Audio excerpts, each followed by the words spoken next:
अभी एक बाप है, तो बाप का क्वालिटी बेटे में आता है ना। अगर वो डॉक्टर है तो वो बेटे को डॉक्टर ही बनाएगा, वो क्वालिटी। अगर हमारा बाप, हमारा स्वर्गीय बाप, हमारा परमेश्वर अगर बोलने से होता है, उसके जबान में सामर्थ्य, तो वो सामर्थ्य आपको भी हमें भी मिली है। आपके जबान में सामर्थ्य है, पर आपको ये इस्तेमाल करना आना चाहिए। तो आप जब भी प्रार्थना में बैठोगे, विश्वास के द्वारा बैठोगे।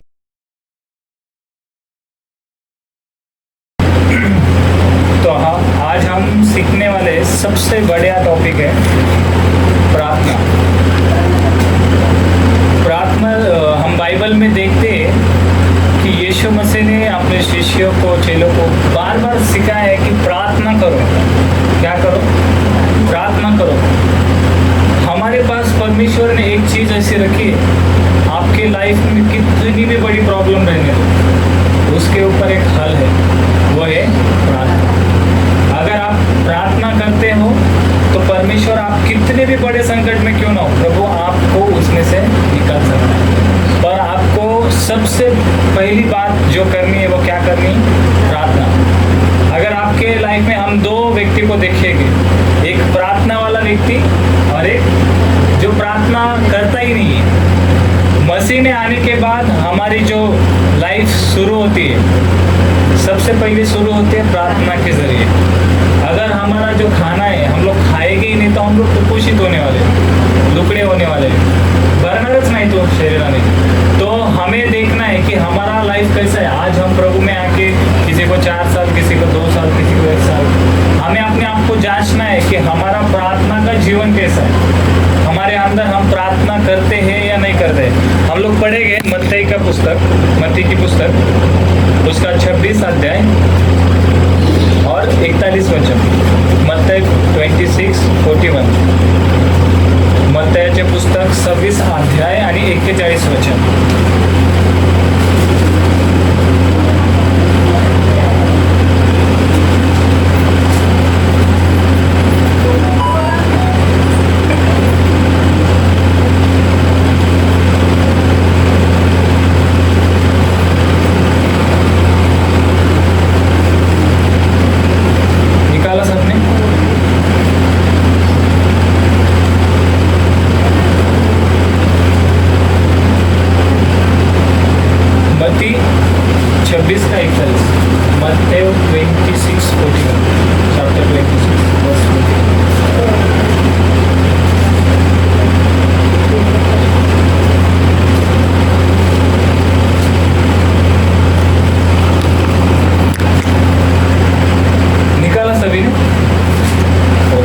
सभी जन मिल के पढ़ेंगे एकच वचन, सगळे जण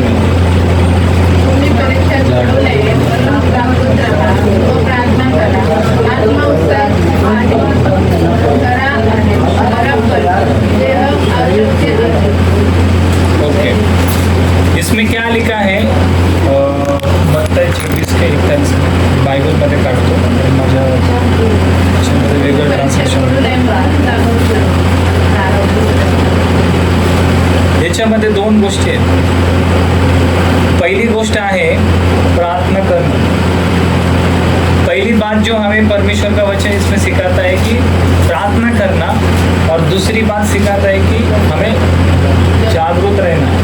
जागरूक मतलब अभी कोई वॉचमैन रहेगा तो उसे इंस्ट्रक्शन दिया जाता है, भाई यहाँ पे चोरी नहीं होना चाहिए, चोरी होगा तो इसका जिम्मेदारी तेरे ऊपर है। तो वो क्या रहता है? सावधान रहता है, उसे डर रहता है कि यहाँ पे कुछ चोरी नहीं होना चाहिए। मैं एक बार पढ़ता हूँ वचन को। जागते रहो और प्रार्थना करते रहो कि तुम परीक्षा में न पड़ो। आत्मा तो तैयार है परंतु शरीर दुर्बल है। बहुत बार ऐसा होता है कि हम लोग 4 दिन प्रार्थना करेंगे, संडे प्रार्थना करेंगे, फिर संडे का दिन का उत्साह रहता है, आज प्रार्थना करके सोमवार के दिन भी प्रार्थना करेंगे, मंगलवार को थोड़ा सा करेंगे, बुधवार को कुछ भी नहीं करेंगे, छोड़ देंगे। ये होता है, मेरे साथ तो होता है। कई बार ऐसा होता है कि कभी कभी प्रार्थना करने का दिल रहता है मेरा, पर प्रार्थना करने के लिए मेरा शरीर नहीं उठने देता, आलस आता है। पर बाइबल में आज हम उन चीज़ों को देखेंगे कि ये ये आपके लाइफ के लिए कितना खतरनाक है। अगर प्रार्थना आप नहीं करोगे ना, तो बाइबल में लिखा है शैतान जो है गरजने वाले सिंह के समान है, वो किसको फाड़ खाएगा बोल नहीं सकते। बाइबल में लिखा है चोर केवल चोरी करने, नाश करने, घात करने है। वो चोर कौन है? शैतान। शैतान आपको नाश करने के लिए सोचता है। आपके लाइफ में कैसी प्रॉब्लम्स को लेकर आओ, फिर आप उसको आप एक पॉइंट देते हो। जब आप प्रार्थना नहीं करते हो तो आप उसको क्या करते हो? पॉइंट देते हो। इसमें ये वचन में हम देख रहे हैं कि प्रार्थना करो, जागते रहो, है ना। प्रार्थना करो, जागते रहो, इधर लिखा है ना। तो हम लोग पढ़ेंगे मत्ती 11 उसका 28। जो व्यक्ति प्रार्थना नहीं करता उसका जीवन कैसा रहता है, हम पढ़ेंगे। ये सब परिश्रम करने वालों हाँ और भूख से दबे हुए लोगों, हाँ। मेरे पास आओ, मैं तुम्हें विश्राम दूंगा। बस, हे सब परिश्रम करने वाले लोगों। परिश्रम मतलब हम लोग मेहनत करते हैं, आपण काबाड कष्ट करतो आपल्या लाईफमध्ये, आपल्या जीवनामध्ये। जो व्यक्ति प्रार्थना नहीं करता है उसका जीवन कैसा रहता है? बोझ से दबा हुआ रहेगा, है ना। जो प्रार्थना नहीं करता आप उसको हमेशा देखोगे, अरे मेरे लाइफ में बहुत टेंशन है, मेरे घर का टेंशन है, मेरे दूर के रिश्तेदारों का भी उसको टेंशन होगा। जो व्यक्ति प्रार्थना में नहीं रहता है। और आगे क्या लिखा है? परिश्रम करने वाले लोगों, बोझ से दबे हुए लोगों, मेरे पास आओ, मैं तुम्हें विश्राम दूंगा। जब आप प्रार्थना नहीं करते हो ना, तो आपके जीवन में सबसे बड़ा जो होता है वो बोझ होता है। आपके लाइफ में बोझ आएगा। आपको छोटी छोटी चीजें भी क्या करने ऐसी लगे कि ये बहुत बड़ी है। जब आप प्रार्थना नहीं करते, छोटा सा तकलीफ, बुखार भी आएगा तो आपको लगेगा कि नहीं, ये आप जाने वाला नहीं है। ये क्यों होता है? क्योंकि प्रार्थना का जीवन हमारा बराबर न होने की वजह से। आज बताओ मुझे बताओ, आप में से कितने लोग दिन में 3 बार प्रार्थना करते हैं? सच सच बताना, प्रभु देखता। कितने लोग 3दा प्रार्थना करतात दिवसात? हात वर करा। हाँ, अच्छा ठीक है, 2 बार, सकाळी आणि संध्याकाळी, सुबह शाम, रोज ऐसा एक दिन भी नहीं छूटता। ऐसा कौन है? हाथ ऊपर करो।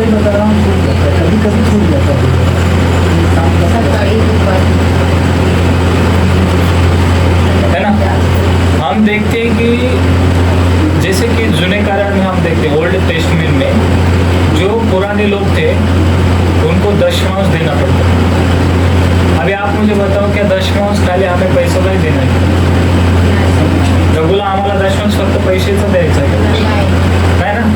अजून कशाला दिला पाहिजे? हमें समय का दशमांश भी हमें परमेश्वर को देना। जर आता समजा हजबंड वाईफ आहे, आई मुलगा आणि आई आहे, आईला काय वाटतं, आई वडिलांना काय वाटतं की बाबा आमचं लेकरू आहे, दिवसातनं 5 मिनिटं तरी आमच्या जवळ बसून त्याने आमच्याशी चांगलं बोला। बायकोला वाटतं की माझ्या पतीने मला 5-10 मिनिटं का व्हायना पण वेळ दिला पाहिजे।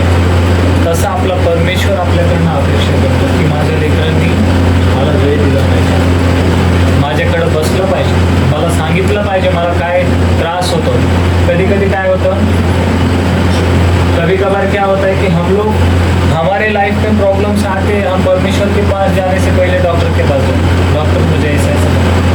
डॉक्टर, तुम्हाला वाटतं का डॉक्टर एवढं सामर्थ्य डॉक्टरमध्ये आरोग्य देण्याचं? डॉक्टर को भी किसने रखा है? परमेश्वर ने रखा है। क्यों रखा है? कि चंगाई देने के लिए। परमेश्वर ने हर एक किसी को क्या किया, काम दिया है। अधिकारियों को बाइबल कहती है कि जो अधिकारी होते हैं हमारे राष्ट्र के, उन अधिकारियों को भी जो अधिकार मिला है वो परमेश्वर की ओर से मिला। मी पास्टर एल्विन रामटेके पुण्याला जायचो प्रार्थनेला। ते पास्टर असं म्हणायचं की तुम्हारे जिंदगी में आने वाले तूफानों को भी अगर तुम्हारे लाइफ में आना है तो पहले मेरे परमेश्वर की परमिशन लेनी पड़ती है ना। म्हणजे तुम्हाला जर ताप सुद्धा व्हायचा असेल ना, तर त्याची त्या तापेला सुद्धा देवाची परवानगी घ्यावा लागते की मी जाऊ का हिच्या शरीरामध्ये, मी जाऊ का हिच्या शरीरामध्ये। एवढं सामर्थ्य, इतना सामर्थ्य परमेश्वर है। हमें बाइबल कहते हैं कि हमें मृत्यु, पाप, कुछ भी परमेश्वर के प्रेम से अलग नहीं कर सकते। परमेश्वर इतना प्रेम करता है। ये भी लिखा है कि तुम्हारे बाल, सिर के बाल भी परमेश्वर ने गिन के रखे हैं। तुम्हारे आंसू जो तुम्हारे हाथ से निकलते हैं उसको भी कुप्पे में बांध के रखा है। तुम्हारी प्रार्थनाओं को बंद करके रखा है, वो सुनी तो जाती है। प्रकाशित वाक्य में लिखा है कि जो पृथ्वी पर विश्वासी लोग थे उनकी प्रार्थनाएं खोली गई। एवढं जर इतना प्रेम करने वाला परमेश्वर अगर हमें मिला है तो हमें उसके साथ कैसा रहना चाहिए। आप कभी भी देखो, यीशु मसीह हमेशा आपको पहाड़ों में प्रार्थना करते हुए जाते देखेंगे। प्रार्थना करते रात रात भर परमेश्वर प्रभु प्रार्थना करते रात रात भर। तो हमें बाइबल में ये सीखने के लिए मिलता है कि हमें क्या करना है, जागते रहना है, सावधान रहना है, प्रार्थना करना है। और जो व्यक्ति यहाँ पे हम लोग पढ़ते हैं कि हे बहुत से दबे हुए लोगों, बहुत से दबे हुए लोग जब यीशु के पास आते, यीशु उन्हें क्या करता है, ज्यावेळेस जेव्हा तुम्ही प्रार्थनेला बसता आणि ज्यावेळेस तुम्ही प्रार्थना करता, जब तुम प्रार्थना में बैठते हो और प्रार्थना करते हो तो सबसे पहले यीशु तुमको क्या करता है, विश्राम देता है। आपका जितना भी बोझ है क्या करता है, निकाल कर लेता है। एक घटना ऐसी हुई थी, पुणे की बात है। हस्बैंड एंड वाइफ थे। वो वाइफ हमेशा अन्य भाषा में प्रार्थना करती, हमेशा अन्य भाषा में प्रार्थना करती। एक दिन पति गाड़ी चला रहा है, उसने सुना ही नहीं, वो अन्य भाषा में प्रार्थना करती। जिसको गुस्सा आ गया, प्रभु में था, गुस्सा आ गया, मैं तुझे बोल रहा हूँ तो सुनने दे। और गुस्सा आया, गुस्से में आगे एक बड़ा सा ट्रक था और वो ट्रक इतना सामने आया, उसने ब्रेक बहुत दूर से लगाया। हाँ, ट्रक वाला बहुत स्पीड से गाड़ी थी, यानी पण ब्रेक दाबला, त्याने पण ब्रेक दाबला और खाली 2 इंच की जगह में ऐसा वो गाड़ी रुक गई। तो उसको रियलाइज हुआ, वो जो उसका पति था उसको रियलाइज हुआ। तब ती बायको त्याला म्हटली, वो पत्नी उसको बोल रही थी कि आप मेरे ऊपर गुस्सा हो रहे थे, पर मुझे पवित्र आत्मा अंदर से बता रहा था कि तो अन्य भाषा में प्रार्थना कर। अन्य भाषा में प्रार्थना करना मतलब पौलुस लिखता है कि आने वाले समय के जो तुम्हारे ऊपर प्रॉब्लम्स है उनको रद्द करने के लिए, उनको कैंसिल करने के लिए पवित्र आत्मा हमारे अंदर से परमेश्वर से विनती करता है। प्रार्थना की ताकत इतनी बड़ी है कि हमारे आने वाले प्रॉब्लम्स, कई सालों बाद आने वाले प्रॉब्लम्स भी हम रोक सकते हैं। इतनी बड़ी ताकत है प्रार्थना में। इसीलिए आप, ऐसा नहीं है कि आपको मतलब एक कमरा ही चाहिए प्रार्थना, नहीं, आप अकेले बैठे भी रहेंगे तो भी आप अन्य भाषा में प्रार्थना कर सकते हैं, मन के अंदर भी प्रार्थना कर सकते हैं। तो हम देखते हैं जो व्यक्ति प्रार्थना में नहीं है, जिसका जीवन प्रार्थना का नहीं है, वो हमेशा क्या रहेगा, बोझ से दबा रहेगा, दुखी रहेगा। वो खुद तो प्रार्थना करेगा ना, दूसरे को बोलेगा मेरे लिए प्रार्थना। ऐसा ये नहीं बोलूँगा कि आप प्रार्थना दूसरे को बोलेंगे हमारे लिए करो, ये गलत, ऐसा नहीं, आप बोल सकते हो, पर वो डिपेंड नहीं रहता है परमेश्वर के साथ, वो कुपोषित हो जाता है, प्रार्थना नहीं हो। और अगर वो प्रार्थना में नहीं रहेगा तो आप मुझे बताओ उसका स्पिरिचुअल लाइफ क्या रहेगा। वो प्रार्थना ही नहीं करता है तो उसको प्रभु का वचन कैसा समझे, प्रभु का वचन ही नहीं समझता है तो प्रभु से बातें कैसे करें। शैतान को तो और ही मौका दे रहे हैं ना। हमने देखा कि जो प्रार्थना नहीं करता वो बोझ से दबा रहता है, और जो प्रार्थना करता है परमेश्वर उसे क्या करता है, विश्राम देता है। हम लोग और पढ़ेंगे मत्ती 6 उसका 5 और 6। कोई तो एक जोर से पढ़ेंगे। जब तू प्रार्थना करे, जब तू प्रार्थना करे तो कपटियों के समान न हो। कपटियों के समान, बस क्या होता है ना, हमेशा प्रार्थना करने के समय कोई लोग ऐसे रहते हैं, काही जण असे असतात, कोई लोग ऐसे रहते हैं, हाँ प्रार्थना करने ना, प्रभु को 10 मिनट देना, 10 मिनट बराबर टाइम देखेंगे। अभी कितना बजे, 9 बजे, 9:10 को मेरा प्रार्थना खत्म होगा, फिर बाकी का काम निकल। ये प्रार्थना क्या सही प्रार्थना है क्या? आपको क्या लगता है कि हम लोग परमेश्वर को गिना चुना समय दे के परमेश्वर को कर सकते हैं? नहीं। इसलिए बाइबल में लिखा है कि कपटियों के समान। और कई लोग घर में प्रार्थना ही नहीं करेंगे, और कई मौका मिलेगा ना ऐसा प्रार्थना के लिए जाने। वाईट वाटू देऊ नका, ते सत्य परिस्थिति है। हम अगर हमारे खुद में बदलाव नहीं लागे तो परमेश्वर का आत्मा हमारे अंदर कुछ काम नहीं करेगा। आगे क्या लिखा है कि क्योंकि लोगों को दिखाने के लिए आराधनालयों में और सड़कों पे मोड़ों पर खड़े होकर मोड़ों पर चौकी पे जो जहाँ पे बहुत सारे लोग भीड़ इकट्ठा होते हैं वहां पर प्रार्थना करना उसको अच्छा लगता है। किसको? जो घर में प्रार्थना नहीं करता फिर है ना। ये सारे लोगों को परमेश्वर जानता है। आपको पता है बाइबल कहती है कि तुम्हारे मन में विचार आने से पहले प्रभु को पता है कि तुम क्या विचार करने वाले हो। हम दो लोगों को देखते, एक धनवान था, एक गरीब था, नहीं ते चुंगी लेने वाला था और एक खूप जास्त नीतिमान होता। एक नीतिमान खूप ज्यादा धर्मी होता। तो बोलतो की देवा मी उपवास करतो, मी प्रार्थना करतो, मी दशमांश देतो आणि मी धर्मी आहे, तो स्वतःला खूप काय करतोय, मोठा दाखवतोय। आणि तो पापी काय म्हणतो की परमेश्वर मी तुझ्या विरुद्ध स्वर्गाविरुद्ध पाप केलंय। खुद को क्या करता है? समर्पण करता है, खुद को दीन करता है, नम्र करता है। तो इसमें भी प्रार्थना हमें दिखने के लिए मिलती है।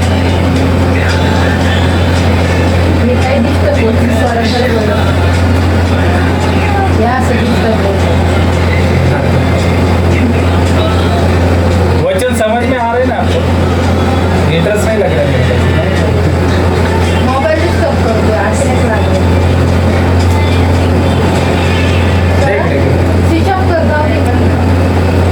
Hallelujah, hallelujah. सच में वचन समझ में आ रहा है। यहाँ पे भी हम दो लोगों को देखते हैं। एक प्रार्थना क्या करता है, परमेश्वर में धर्मी हो, मैं प्रार्थना करता हूँ, उपवास करता हूँ, दशमांश देता हूँ, सब कुछ तुझे जो अच्छा लगता है मैं सब कुछ करता हूँ। और पापी क्या कहता है? मी तुझ्या विरुद्ध पाप केले। हमें ये चीज सीखने के लिए मिलती है इस वचन के द्वारा कि जब भी हम प्रार्थना में बैठेंगे तो हमें परमेश्वर को ये नहीं दिखाना है कि परमेश्वर ने तेरे लिए क्या कहा, मैंने क्या किया है। हमें खुद को क्या दिखाना है प्रभु के सामने कि प्रभु मैंने कुछ भी क्यों ना किया हो, पर मैं तेरे सामने नम्र रहना चाहता हूँ, दीन रहना चाहता हूँ। मेरी ये योग्यता नहीं है। ये प्रार्थना करने का एक तरीका है। हमें प्रार्थना कैसे करनी है। और अभी हमने इस वचन में क्या देखा है कि कई लोग जो ऐसे रहते हैं, घर में प्रार्थना नहीं करते, और उनको क्या लगता है, मैं जब चर्च में जाऊंगा ना, 100 लोग रहेंगे ना, उनके बीच में मेरे को प्रार्थना करनी है। मग तो सगळ्यांनी डोळे झाकलेले असो किंवा नसो, तो असे डोळे उघडून बघतात। और कोई नहीं दिख रहा है, समझो 10 लोग, हाँ ब्रदर मैं प्रार्थना करता हूँ, रुको। फिर वो चर्च में क्या करेगा, हाथ उठाएगा, चिल्लाएगा, प्रार्थना करेगा, सगळ्यांना असं वाटेल, सबको लगा अरे ये तो बहुत प्रार्थना है, इसका प्रार्थना बहुत पावरफुल है। पर खरं जर पाहिलं, सच में अगर हम देखेंगे तो वो प्रार्थना में है ही नहीं। वो सड़कों में जाएगा, यहाँ जाएगा, प्रार्थना करेगा, पर ये जो प्रार्थना करने का नियम है इन लोगों का, ये नियम सही नहीं है। ऐसे लोगों की प्रार्थनाएं परमेश्वर को अच्छी नहीं लगती। थोड़ा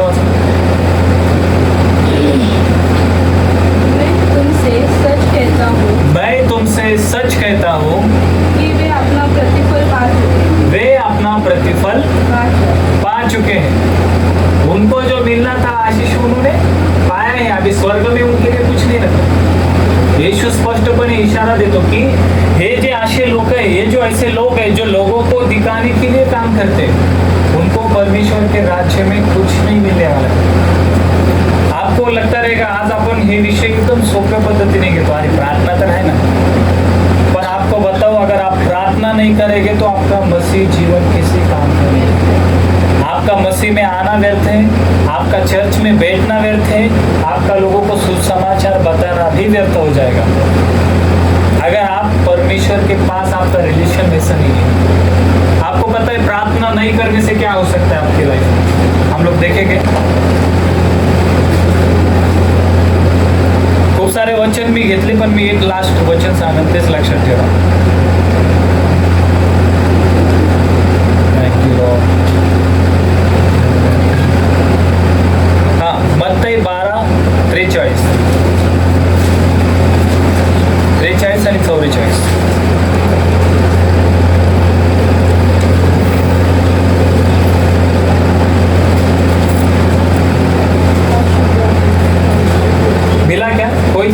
पड़ेगा। जब अशुद्ध आत्मा मनुष्य में से निकल जाती है, मनुष्य में से निकल जाती है तो सूखी जगहों में वह सूखी जगहों में विश्राम ढूंढती फिरती है विश्राम ढूंढती फिरती है और पाती नहीं। आता लक्ष द्या, अभी यहाँ पर सुनो। हमने क्या देखा कि जब हम मसीह में नहीं थे, हमारे अंदर बहुत सारे पाप थे, दुष्ट आत्माएं थी। दुष्ट आत्माएं म्हणजे भूत लागलेला व्यक्ती दुष्ट आत्मेमध्ये आश्वासन। एक व्यक्ति जो अच्छा होकर पाप करने का सोच रखता है, बुराई करने की सोच रखता है, उसके अंदर ये काम करने वाली दुष्ट आत्माएं होती है, व्यभिचार में डालने वाली दुष्ट आत्माएं होती है, बीमार गिराने वाली दुष्ट आत्माएं होती है। ये अलग अलग प्रकार की दुष्ट आत्माएं जो अन्य जाति के लोग हैं, जो मसीह को नहीं जानते, उनके अंदर क्या करती है, काम करती है। जब हम मसीह में नहीं थे, नींद आ रहा sister, hallelujah hallelujah hallelujah. Hallelujah. जब हम मसीह में नहीं थे तो हमारे अंदर भी ये सब चीजें काम करती थी, बराबर है। अभी हम लोग मसीह में आए, जो ब्रदर बोलते गई भैंस पानी में गिली होके, है ना, ना क्या है ना, सूखी भैंस पानी में और गिली होके, ऐसे ही हम लोग मसीह में आए, हमारा हृदय क्या हो गया, परमेश्वर ने पूरा साफ कर दिया, है ना। हम लोग मसीह में आए, हमारे अंदर से सारी दुष्ट आत्माओं को निकाला, बीमारियों को निकाला, सब जितना भी था सब कुछ निकाल दिया। पर जब हम मसीह में आने के बाद सब साफ किए गए, पर हम जब प्रार्थना नहीं करते ना, प्रार्थना नहीं करते, तो इसमें वचन में लिखा है कि जो दुष्ट आत्मा है वो क्या करती है, बाहर जाती है, सूखी भूमि। सूखी भूमि मतलब जो प्रार्थना नहीं करते ना, वो सूखी भूमि के समान रहते, सूखे हुए, मुरझाए हुए, डिप्रेशन में रहेंगे, टेंशन मन पूरा, उनका मन किधर नहीं लगेगा, फिर वो लेंगे क्या, मोबाइल में मन लगाने के देखे, फिर सोचेगा अरे रिसोर्ट में घूमने के लिए, सांसारिक बातों में उनका ज्यादा मन रहेगा। किन लोगों का, जो प्रार्थना नहीं करते, बराबर है। अभी हम लोग पहले मसीह में आए, 4-5 दिन, 6 साल, 2 महीना, 4 महीना प्रार्थना की, फिर बाद में हमने प्रार्थना बंद कर दिया। पर यीशु ने तो जो हमारे घर में, हमारे अंदर जो झाड़ू मारा, साफ सफाई किया, अभी वो शैतान बाहर जाके देखेगा, अरे अभी मुझे कहीं मिल रहा नहीं जगह, फिर वो सोचता है मेरे पुराने घर में ही जाता हूँ, उसने मेरा बहुत अच्छा खातिरदारी किया, यीशु मसीह की वजह से मुझे भागना पड़ा, आज देखता वो है क्या नहीं। और जब शैतान आकर देखता है, तुम्हाला काय वाटतं, शैतान सोडतो माणसाला?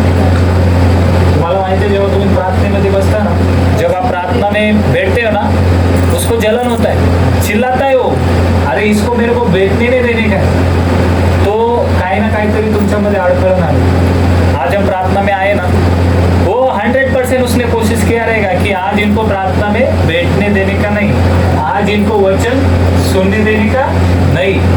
पर अगर आप प्रार्थना छोड़ोगे, पॉजिटिविटी में आता छोड़ दोगे, अगर वो करोगे, एक दिन का भी अगर प्रार्थना नहीं करेगा, वो पॉलिटिक्स, अगर हमारा स्वर्गीय बाप, हमारा परमेश्वर अगर बोलने से होता है के लिए बेटा है, उसके जवाब में साफ करना छोड़ता है, वो क्या कभी नहीं, उसी घर में जिसने यीशु मसीह ने जिसमें से दुष्ट आत्माएं निकाली थी, इस्तेमाल करना, फिर उसमें जाने के लिए तैयार है। तो आप जब भी आगे बैठोगे विश्वास के द्वारा, हाँ, मैं अपने उसी घर में जहाँ से निकली थी, हाँ, लौट जाऊंगी। बस दुष्ट आत्मा क्या कहती है कि मैं जहाँ से निकली थी अभी मैं किधर जाऊंगी, ये तो ऐसे हो ना, आप बैल मेरे को मार, आपण स्वतःच इन्वाइट करतो। जब हम प्रार्थना नहीं करते, हम दुष्ट आत्माओं को क्या करते, बुलावा देते। आगे बढ़ो। और लौटकर उसे सुना, झाड़ा, फुहारा और सजाया पाती है। बस सूरज म्हणजे आहे ना, आपण एखादं घर असं स्वच्छ, अरे आज आम्हाला झोपायला मस्त साफ सुथरं, त्याची मजा आहे, हा, सगळं रेडी करून ठेवले माझ्यासाठी। जब आप प्रार्थना नहीं करते, ये बहुत महत्वपूर्ण, खूप महत्वाचा इम्पॉर्टंट मैसेज है। तुम्हाला माहिती आहे, एक व्यक्ती जो होता 40 वर्ष तो विश्वासात राहिला, 40 वर्ष विश्वासात राहिला, आणि मरण्याच्या अगोदर फक्त 4 महिने त्यांनी आपणास जीवन सोडून दिलं। मला सांगा काय अर्थ त्याच्या जीवनात, पापात पडला, दुष्ट आत्म्याच्या बंधनात पडला, आणि त्यांनी आपला अंत जीवन गमावून बसलं। आप कितने भी बड़े प्रॉब्लम में रहने दो, ते मी बोललो ना, ते पास्टर, पुण्याचे पास्टर अरविंद आपटे, त्यांच्या पायाची हड्डी अशी तुटून बाजूला झाली होती. ते स्वतः डॉक्टर होते. ते संडेचा त्यांना प्रचार करायचा है म्हणून संडे का उनको प्रचार करना है, उसका पैर का गुड़गे का हड्डी निकल गया था. तो उनको शैतान बोलता है अभी तेरा संडे का मैसेज तू नहीं देना नहीं है तुझे. क्या वो पास्टर ने क्या किया रहेगा मालूम है, हाताला अशी ती गुडघ्याला असं आतमध्ये टाकून हाताने ले आगाऊ पास्टर आहेत ते. आम्हाला तो मुझे कभी कभी डर लगता है उनके सामने जाने के लिए. ऐसा गुड़गे को ऐसा घुटने को अंदर डाल के ऐसा हाथ में पकड़ते हुए पब्लिक देख रही है. 1000-2000 लोग पुढे असं कपड़े नहीं बांधले मैसेज देते देते ऐसा कर रहे. लोग देखते इसको क्या हो रहा है, लोगों ने कळू नहीं दिला. उनको तकलीफ हो रहा है फिर भी वो मैसेज दे रहे.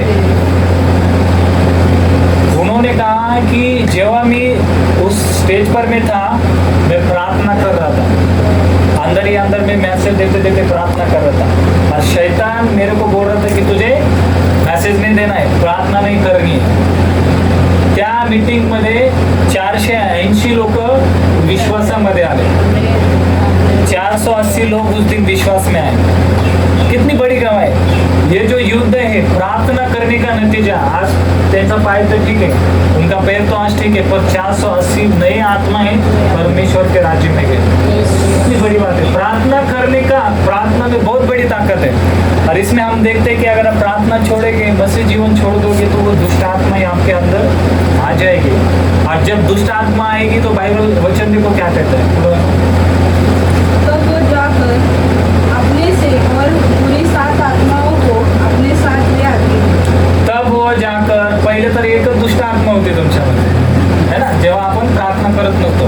पहले हमारे अंदर एक ही थी, पर अभी प्रार्थना का जीवन छोड़ने के बाद वो और 7 दुष्ट आत्मा. आप मुझे बताओ, एक रहने के बाद अगर हमारी ऐसी हालत थी और 7 आएगी तो क्या हालत होगी. इसीलिए हम लोग कई मसीह लोगों को देखते हैं, वो 4 साल 5 साल मसीह में रहते, उसके बाद वो मसीह को छोड़ देते. वो छोड़ने का कारण क्या है कि उनका आत्मिक जीवन पूरी तरह से नष्ट हो जाता है और शैतान उनके जीवन पे क्या करता है, कब्जा करता है. उनके अनंत जीवन को शैतान ने चोर लिया है. आज हमें सीखना पड़ेगा, सोचना पड़ेगा कि हम प्रार्थना में कैसे हैं. आज तुम्हाला काय वाटतं, एक जो प्रार्थना वाला बंदा रहेगा ना, आप देखो वो कितना भी बड़ा बीमारी में रहने दो, वो बोलेगा मैं प्रार्थना करेगा, मतलब करेगा. मेरे को मालूम नहीं है किती पण आजार येऊ द्या. मी असे लोक बघितले मोठ्या मोठ्या स्टेजवर आहे, याच्यामध्ये लेवलला असतात, पण ते ICU मध्ये सुद्धा प्रार्थना करायला उभे राहतात, बसतात. ये कितना बड़ा बात है ना. ऐसा विश्वास हमारे अंदर रहना चाहिए, हमारा ऐसा जीवन रहना चाहिए. हम अगर प्रार्थना में नहीं है तो हमारे ऊपर मुसीबतें आएगी. अगर हम प्रार्थना में नहीं है तो हमारे ऐसा हो सकता है कि हमारे काम जो बनने वाले वो भी नहीं बनेंगे. उसका कारण हो सकता है आज अगर हमारे बीच में कोई बीमारी रहेगी, आज अगर हमारे बीच में हमारे परिवार में अगर कुछ प्रॉब्लम्स रहेगी, तो ये उसका 101% रीजन रह सकता है कि आपने आपका प्रार्थना का जीवन देखना चाहिए. परमेश्वर के साथ आपका कैसा रिलेशन है, आप प्रार्थना किस रीति से करते हो. अगर आप करते भी हो तो आप ऐसे तो नहीं है ना कि मुझे खाली इतना समय देना है. बाइबल में लिखा है कि व्यर्थ बडबड करू नका, ढोंग्यासारखी व्यर्थ बडबड करू नका. मी पहिले विचार करायचो, पहिले सोचता था प्रभु प्रार्थना करना भी व्यर्थ बडबड होता है. हमेशा कई लोग ऐसे होते, मी काही सिस्टरांना बघितलं होतं, वो सिस्टर हमेशा बोलती थी प्रभु मला 2028 मध्ये एक बंगला पाहिजे, प्रभु मेरे बच्चे को एक कार चाहिए, प्रभु मेरे को घर में वॉशिंग मशीन चाहिए, टीवी चाहिए. परमेश्वर देता है, पर हम क्या परमेश्वर से संसारिक चीजें ही मांगना चाहिए, है ना.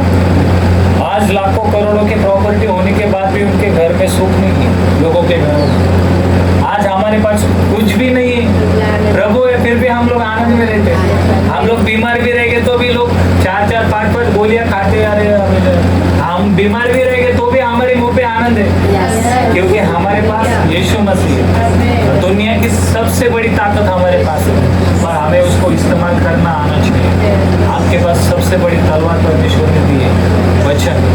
आपके पास सबसे बड़ी ढाल है, विश्वास है। आप प्रार्थना करो।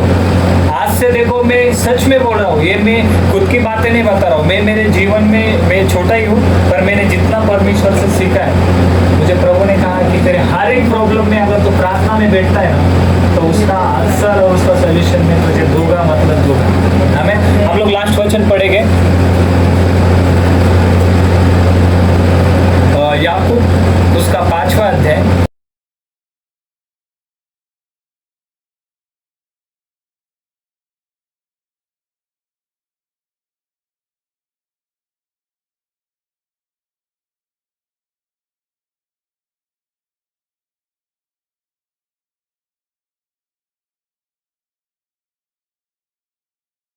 आपस में एक दूसरे के सामने हाँ। अपने अपने पापों को मान लो।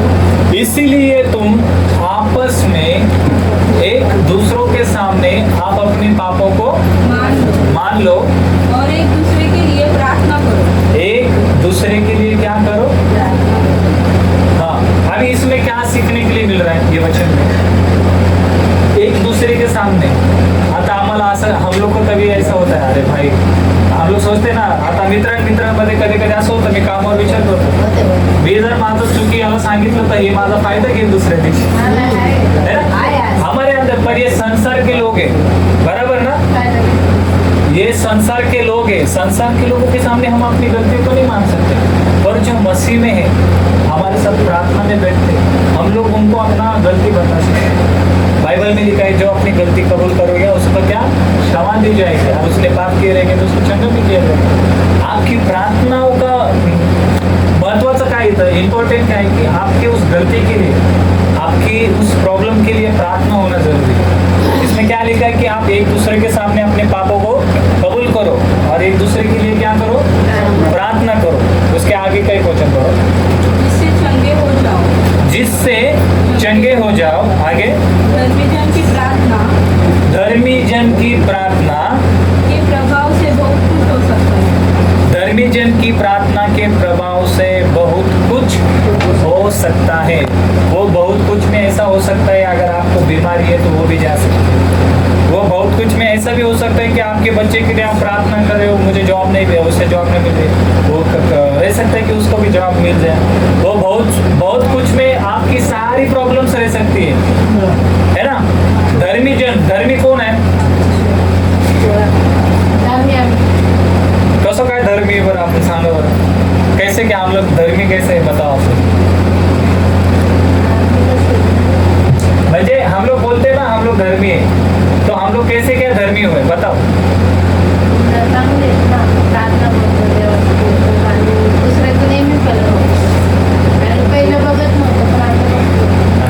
ठीक है, धर्मी हम इसीलिए है कि यीशु मसीह ने हमारे लिए अपना लोग हमें आपल्या बाइबल सांगते की आपकी जी धार्मिकता आहे परमेश्वर के सामने फटी चिंदी के समान आहे।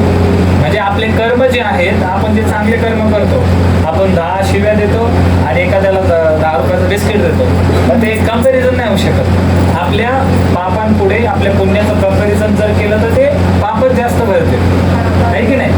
सो ह्यामुळं देवाचं वचन सांगतं, इसलिए परमेश्वर का वचन कहता है कि हमारी जो धार्मिकता है परमेश्वर के सामने फटी कपड़े के समान है, चिंदी के समान है। तो हम लोग धर्मी कैसे हुए?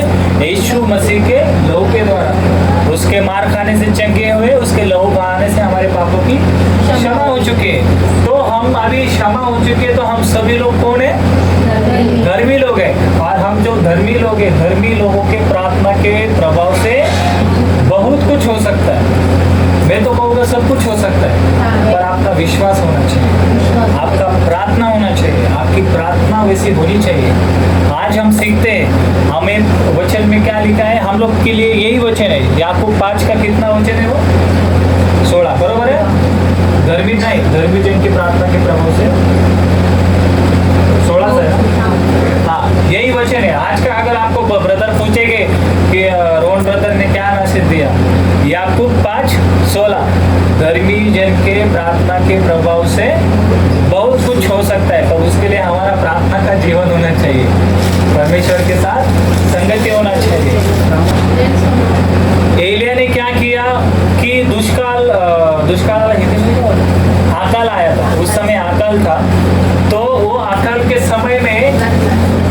एलिया ने जब प्रार्थना की, विश्वास के द्वारा प्रार्थना करने से क्या हुआ, परमेश्वर ने बारिश की वर्षा की, बराबर ना।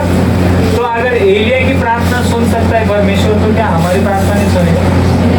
मला कधी कधी विचार येतो, पेत्राने पौलाने मेलेले माणसं उठवले, मग आम्ही नाही उठवू शकत का? आमच्या तो त्याच्यात काय आहे? खूप पता है, जुने का न्यू टेस्टमेंट में तो लिखा है, ओल्ड टेस्टमेंट में लिखा है कि आपके जबान में सामर्थ्य है। बाइबल में लिखा है जीवन और मृत्यू की सामर्थ्य आपके जबान में। देव बोलला, बाइबल सांगते देव बोलला प्रकाश हो, प्रकाश झाला, त्याने त्याची क्वालिटी। पर अभी एक बाप है, तो बाप का क्वालिटी बेटे में आता है ना। अगर वो डॉक्टर है तो वो बेटे को डॉक्टर ही बनाएगा, वो क्वालिटी।